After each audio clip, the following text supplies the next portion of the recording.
Olá, queridos. Hoje o culto será de um formato diferente. O cenário é esse. Você lá no seu sofá, até quero convidar você a chamar sua família, vocês estarem juntos para esse momento e cada um ter assim a sua forma de edificação.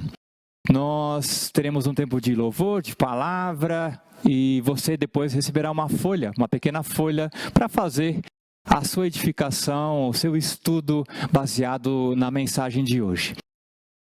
Queremos aproveitar esse tempo para fortalecer nossa fé, para ter intimidade com Deus.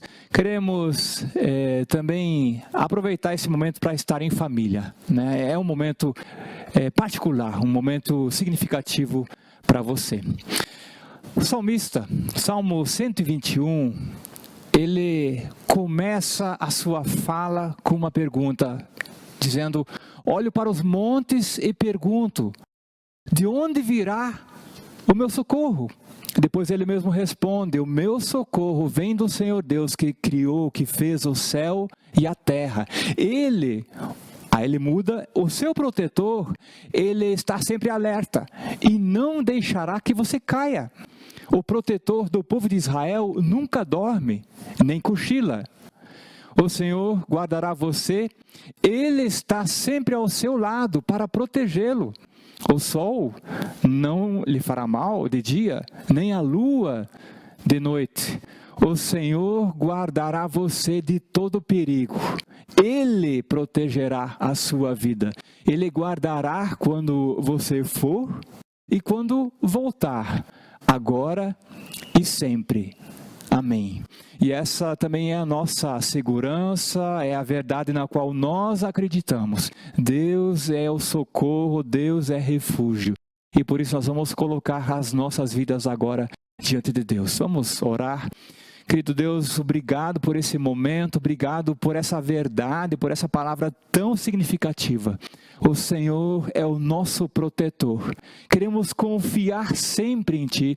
Queremos depositar toda a nossa vida aos Teus cuidados e queremos andar em obediência. Pai, nós oramos também por aqueles que estão em dificuldades, em necessidades.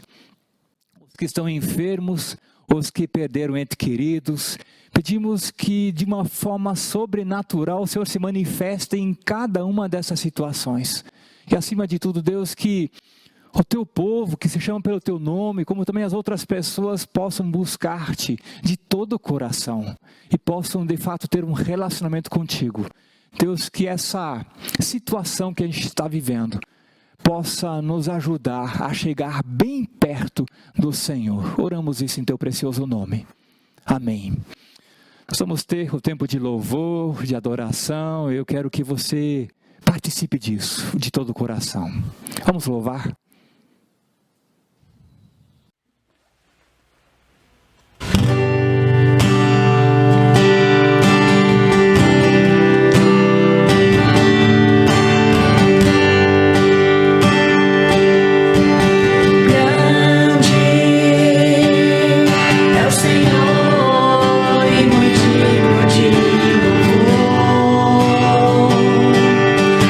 Cidade do nosso Deus.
ela é uma reflexão sobre o livro de Marcos, capítulo 6, do verso do 1 ao 6, que diz assim: Jesus voltou com os seus discípulos para a cidade de Nazaré, onde ele tinha morado.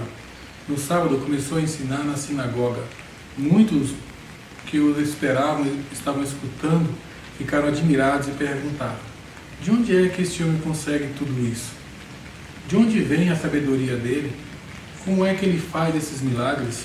Por acaso ele não é o carpinteiro, filho de Maria? Não é irmão de Tiago, José, Judas e Simão? As suas irmãs não moram aqui? Por isso ficaram desiludidos com ele.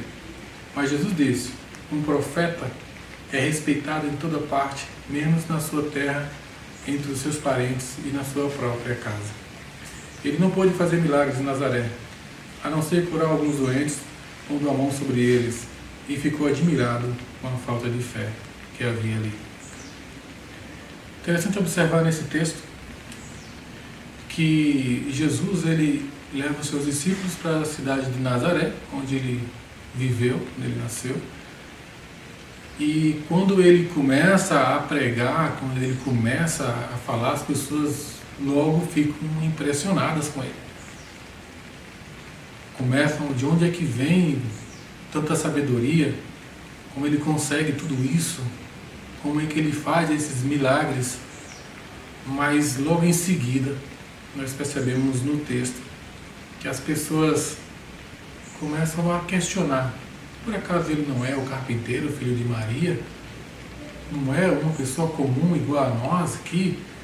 E aí eles trataram Jesus como uma pessoa comum, não receberam Jesus como um Messias, como um profeta na época, não deram o devido valor que ele merecia. E Jesus então diz que um profeta não é respeitado na sua terra, não é respeitado entre os seus parentes, nem na sua própria casa, mas é respeitado em toda parte.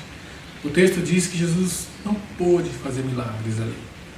É diferente quando Jesus não quer fazer. Jesus tinha tudo ali para dar para eles. Tinha muita coisa que poderia oferecer para eles. E aí nós vamos refletir sobre a questão da honra e da desonra.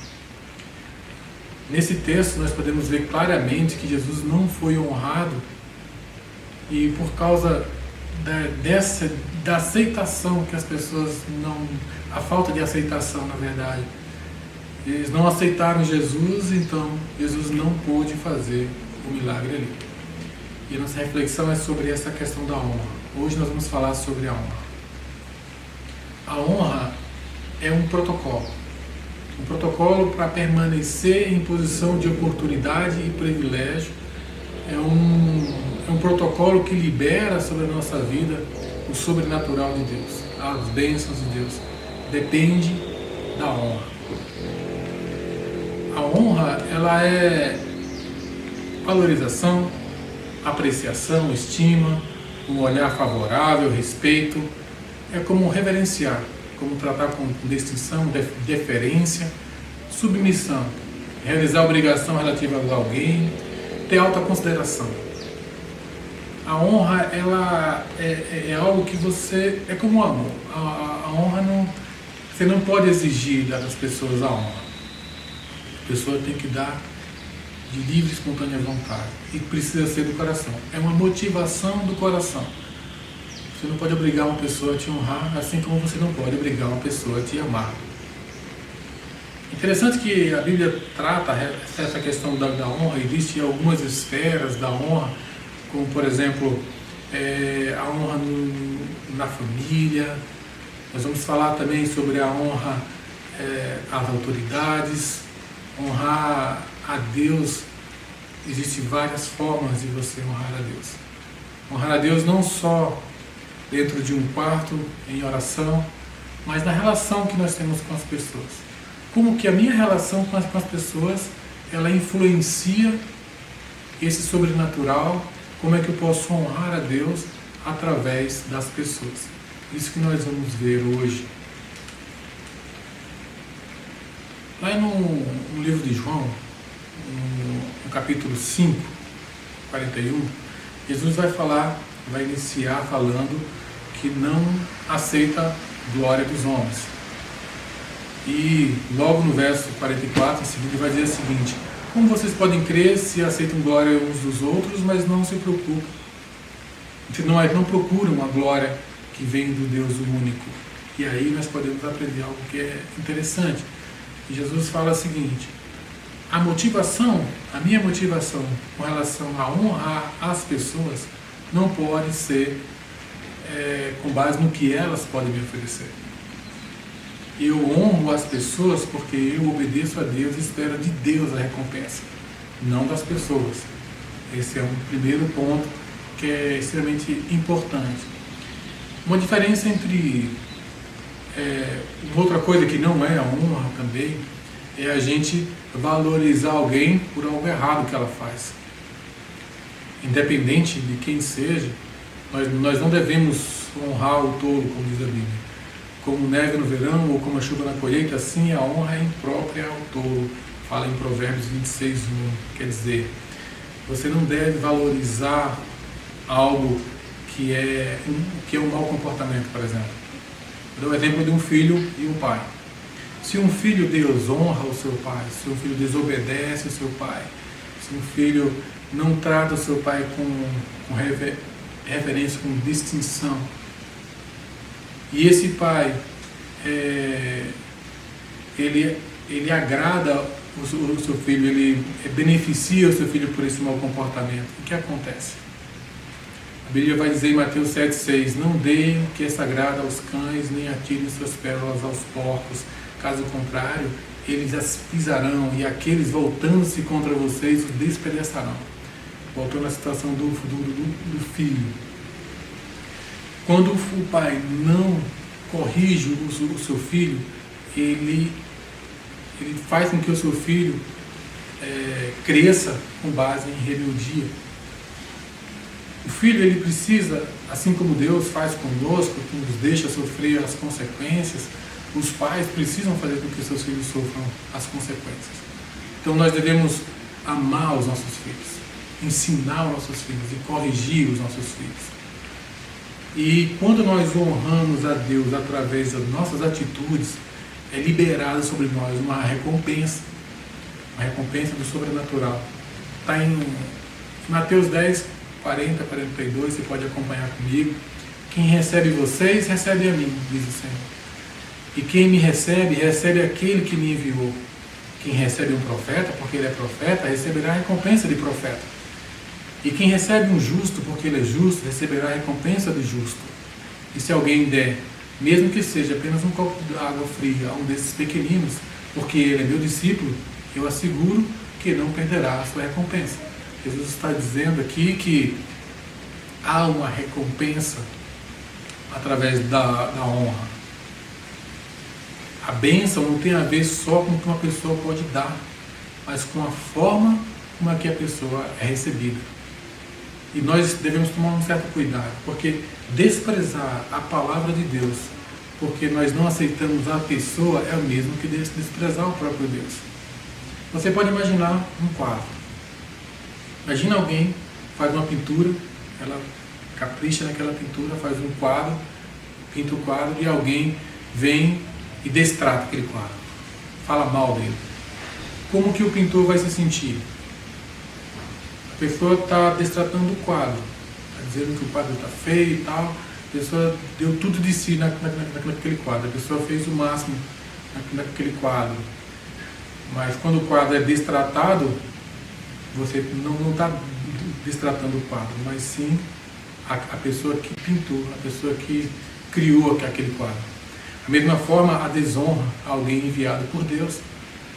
Autoridades, por exemplo. Autoridades enviadas por Deus, que traz a palavra de Deus, por mais que você veja problemas na pessoa, você precisa prestar atenção na mensagem que Deus está passando através dessa pessoa na sua vida.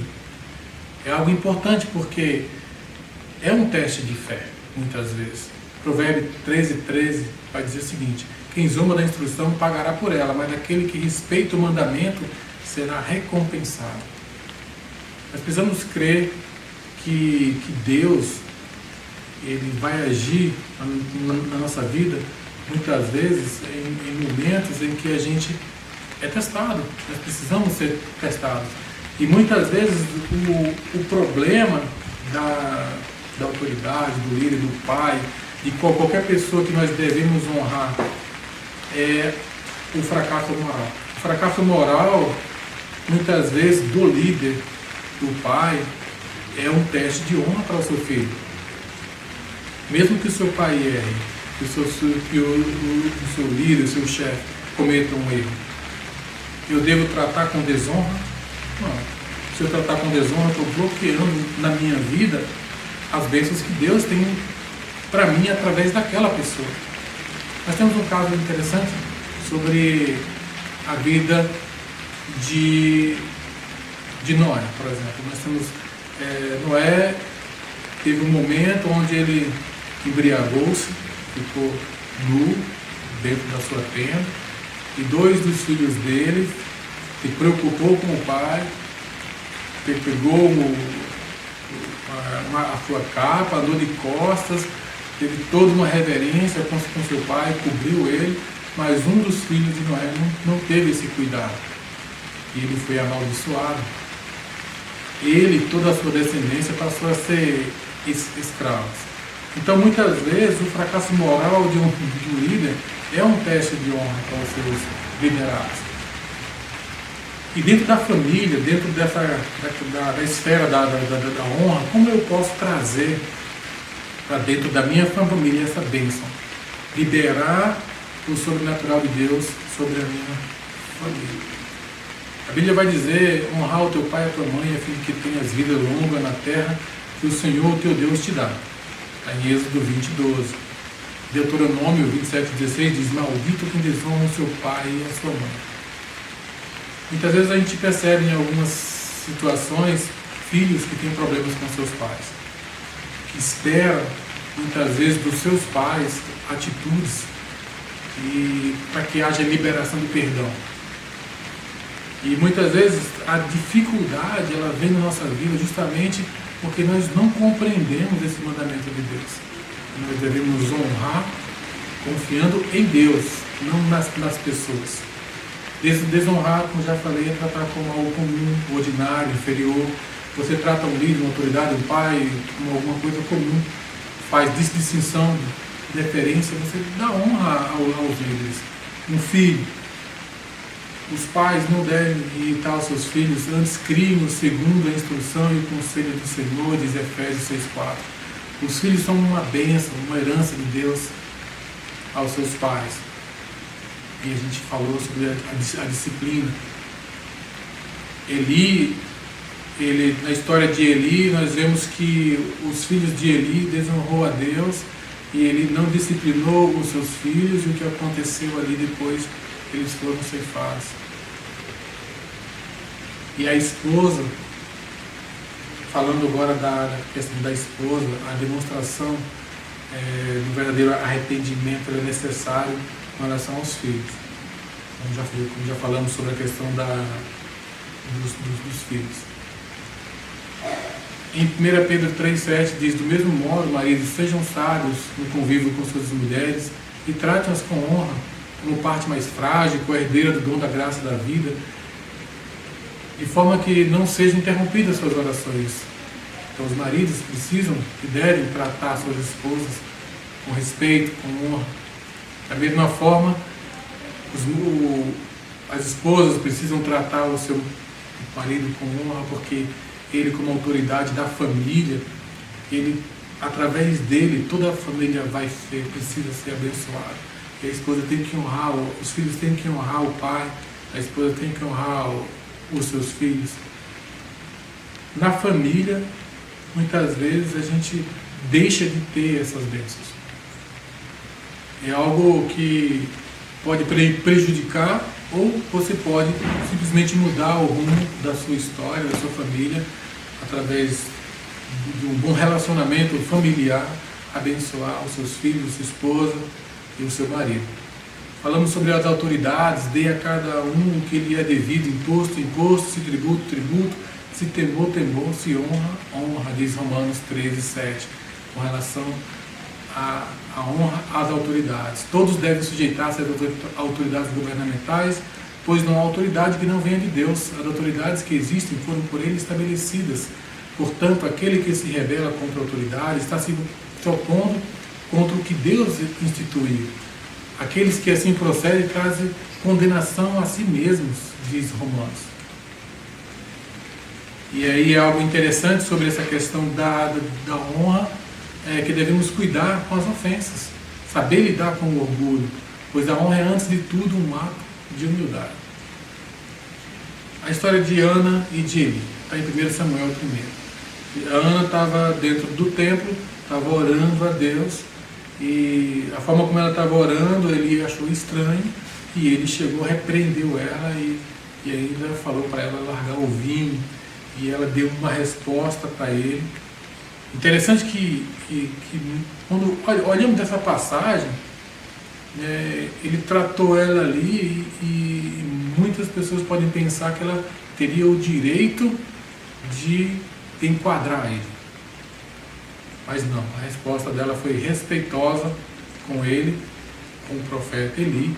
E logo em seguida, lá no verso 17, vai dizer o seguinte: Eli fala para ela, vá em paz, que Deus lhe deu o que você pediu. E aí, um ano depois, Ana estava com Samuel em seus braços. Veja só, como é interessante essa questão de você honrar alguém, não pelo que ela pode te dar, mas pelo que Deus pode fazer na tua vida através dessa pessoa. A honra é, antes de tudo, um ato de fé. E nós devemos colocar Cristo em um status de honra na nossa vida sempre, para que a gente possa realmente ter essas bênçãos, confiar que Deus vai prover. Um centurião demonstra a sua fé em Mateus 8, do 5 ao 13, quando ele chega para Jesus, o empregado dele está doente, e ele chega para Jesus e, mestre, eu preciso que o Senhor me ajude e cura o meu empregado. O centurião naquela época era uma autoridade, alguém importante, e Jesus fala, eu vou na sua casa. Ele diz, não sou digno de que o Senhor entre na minha casa, mas diga uma só palavra e eu sei que ele vai ser curado. O que o centurião fez? Colocou Jesus em um status de honra, colocou ele como autoridade. O Senhor é mais importante do que eu. Quem sou eu para que o Senhor entre na minha casa? Logo em seguida Jesus curou esse empregado sem ao mesmo desvelo. Tem um outro caso também que nós podemos citar, que é muito parecido com o caso de Eli, quando uma mulher cirofenícia chega para Jesus. Ela não é da região, não é uma estrangeira, chega para Jesus e a filha dela está com problemas e ela precisa de cura para a filha dela. Ela implora ali Jesus, e Jesus fala para ela o seguinte: não é certo que o Senhor tire o pão da boca dos seus filhos para dar aos cachorros. E ela é submetida a um teste de fé. Ela responde para ele assim: mesmo os cachorros comem das migalhas que caem da mesa do seu Senhor. Veja que impressionante. E Jesus logo em seguida, na passagem, depois você pode conferir, está em Marcos 7, do verso 24 a 30, ela fala o seguinte, Jesus fala o seguinte: por causa da sua resposta, a sua filha foi curada. E aí ela é curada. Ela não, por causa da forma como Jesus tratou ela não tirou ele da posição que ele merecia, do status que ele merecia. E nós podemos perceber que a honra na nossa vida, ela serve como um protocolo que libera sobre nós o sobrenatural, e nós precisamos compreender que ao tratar as pessoas com honra, não tem a ver com as pessoas, tem a ver com Deus, tem a ver com você honrar a Deus. E muitas vezes vai ser um teste de fé, e nós vamos ter que honrar a Deus para liberar o sobrenatural sobre as nossas vidas, independente da pessoa que nós temos que honrar. E muitas vezes também nós buscamos essa honra de forma muito desequilibrada, quando nós buscamos que as pessoas nos reconheçam E a nossa reflexão hoje é essa. Você tem buscado recompensa da honra em pessoas? Você tem buscado aquilo que as pessoas têm para te dar? Ou você tem honrado as pessoas por aquilo que Deus pode te oferecer? Sobre os bens, os seus talentos, os seus dons, você já honrou a Deus com os seus bens, com os seus talentos e com os seus dons? Isso libera na sua vida um sobrenatural. Na sua família, como está a relação com os seus pais? Como está a relação com seus filhos? Como está a relação com sua esposa, com seu marido? Como está essa questão da honra na sua casa, na sua família? Você tem honrado seus pais? O marido tem honrado as suas esposas? As esposas têm honrado os seus maridos? Tem tratado com honra? Tem liberado esse sobrenatural na sua vida? Você tem exercitado a honra como um ato de humildade e de fé? Você precisa se arrepender de algum momento de desonra? Você precisa pensar, pense bem, se é um momento em que você precisa se arrepender, se é uma situação que você precisa confessar para Deus, você pode fazê-lo nessa hora. Confesse para Deus, peça perdão e a partir de hoje comece a trabalhar para que através da honra, a honrar a Deus, você possa ser muito abençoado. Que Deus abençoe, que Ele proteja a sua família, a sua casa, os seus bens. E vamos orar. Senhor, obrigado. Obrigado porque o Senhor tem nos mostrado cada vez mais que através da honra, Pai, nós podemos demonstrar a nossa fé ao Senhor. Obrigado porque o Senhor já tem nos abençoado e nós muitas vezes, por desconhecimento, nós bloqueamos as Tuas bênçãos sobre as nossas vidas, mas nós nos arrependemos e cremos que o Senhor fará grandes coisas sobre a nossa família, sobre a nossa casa, sobre a nossa vida. Em nome de Jesus que oramos. Amém.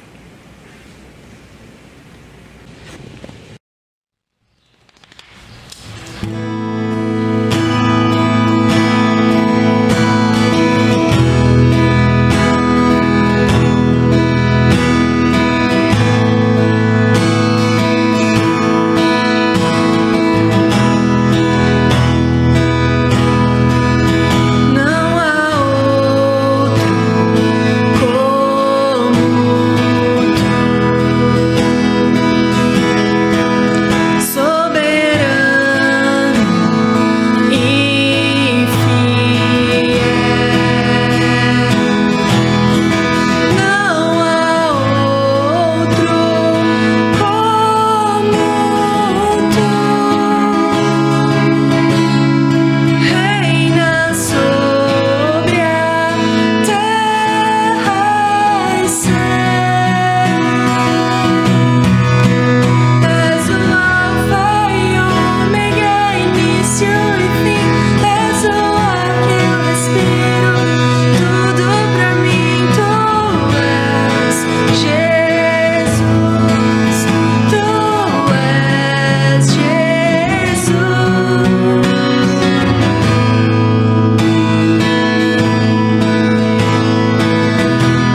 Senhor e dizer: guia-me, Deus, para que em tudo em Ti confie, para que eu possa caminhar sobre as águas, sobre essa tempestade, crendo que o Senhor está comigo, e é o Senhor que nos guarda, meu querido, é o Senhor que nos guia. Que você possa fazer esta oração agora. Guia-me para que em tudo em Ti confie, sobre as águas eu caminhe, por onde quer que chame, leva-me mais fundo do que já estive, minha fé será mais firme, Senhor, em Tua presença. Guia-me para que em tudo em Ti confie, sobre as águas eu caminhe, por onde quer que chame, leva-me mais fundo do que já estive, minha fé será mais firme, Senhor, em Tua presença.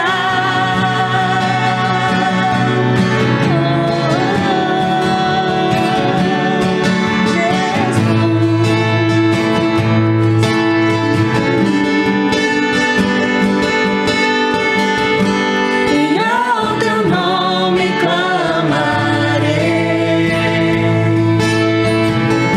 e além das ondas olharei. Se o mar crescer, somente em Ti descansarei, pois eu sou Teu e Tu